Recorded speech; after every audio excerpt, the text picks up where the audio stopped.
Philippe Citeau, je suis artiste, auteur, compositeur et producteur d'afro-pop musique. J'ai commencé en tant que beatmaker et producteur pour d'autres artistes et j'ai également évolué dans différents groupes avant de me lancer en solo. Je suis d'origine congolaise, de la République démocratique du Congo de par mon père. Ma mère, quant à elle, est franco-béninoise, gabonaise et aussi congolaise de Brazzaville. J'ai vécu en République démocratique du Congo de manière, on va dire, permanente jusqu'à mes 10-12 ans. Il y avait du monde à la maison, hein. Mon père était artiste, j'avais tout le temps... et en plus, il m'emmenait avec lui lors de certaines représentations. Ma mère, organisatrice de spectacles, donc c'est pour vous dire l'ambiance qu'il y avait à la maison. Mon père a peut-être décelé, je sais pas, il s'est dit, lui, je le sens bien faire la musique un jour. Et c'est pas ce qu'il voulait pour moi, il voulait que je me focalise sur les études. Il me voyait un métier de bureau pour pouvoir, on va dire, m'écarter ce chemin-là. La décision était de m'installer définitivement en France.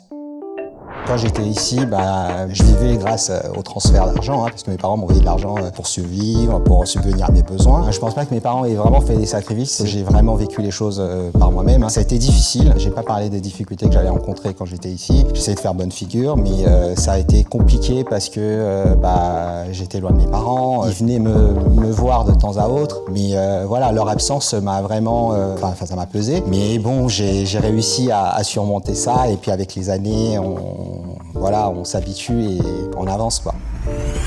Après mon bac, j'ai fait mes études universitaires et j'ai eu un master en finance. J'ai fait un job d'été au sein d'un grand groupe français et l'expérience s'est avérée concluante puisqu'à l'après, on m'a proposé un job que j'ai accepté. Et puis au fil des années, j'ai été promu en tant que responsable de la rémunération et donc j'avais plusieurs collaborateurs sous ma responsabilité. Ça se passait très bien. Il y avait quand même cet appel du cœur, cet appel de la passion qui... J'ai pas pu résister. Au début, j'ai concilié un peu la musique et le job à côté, et mon boulot. Mais c'était compliqué, il fallait poser des congés, par exemple pour des représentations à l'étranger, notamment avec le groupe Black Bazaar. Mais à un moment donné, c'était plus fort que moi, je pouvais pas résister, donc j'ai tout arrêté et du jour au lendemain, je me suis lancé en solo.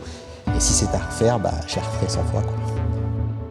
Ma musique, c'est un mélange de sonorités, c'est de l'afrobeat, donc on a des sonorités africaines, mais aussi de la pop urbaine. Quand on écoute ma musique, on retrouve les phrasés de la rumba congolaise, cette belle musique qui a bercé mon enfance.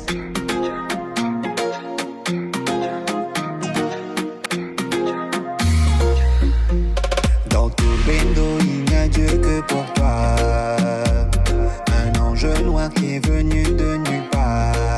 Quand j'ai décidé de me lancer en 2019, donc j'ai sorti Parano, le premier single. Ça a été très bien accueilli par le public. Puis ensuite, il y a eu le Covid, donc ça a un peu tout chamboulé. En 2021, j'ai sorti du coup un EP de 6 titres. Il y a le clip Bendo qui est sorti. Dans quelques semaines, il y aura un nouveau clip. Je vis ce que j'ai toujours voulu, la vie que j'ai toujours voulu avoir. Je dirais que je suis quand même satisfait du bout de chemin que j'ai accompli depuis 2019.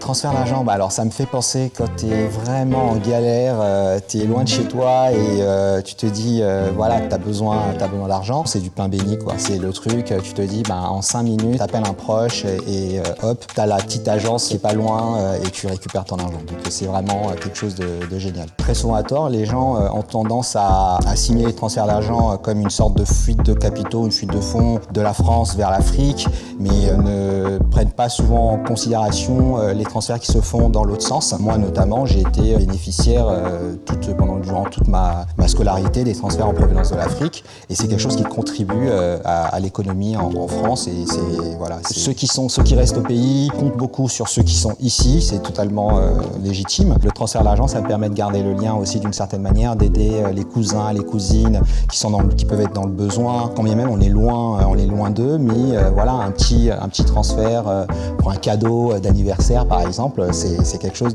je trouve que c'est quelque chose d'assez sympa. Je réalise souvent des transferts d'argent et quand j'y étais dernièrement au Congo, j'avais un peu sous-estimé, on va dire, les dépenses sur place. Ceux qui voyagent, ils savent comment ça se passe, on prévoit un budget, mais il y a toujours des dépassements et à ce moment-là, je me suis dit, tiens, c'est super d'avoir un transfert d'argent, donc j'ai appelé les proches et à maintes reprises, j'ai été dépanné, donc je pense que ça m'a vraiment sauvé la vie, quoi.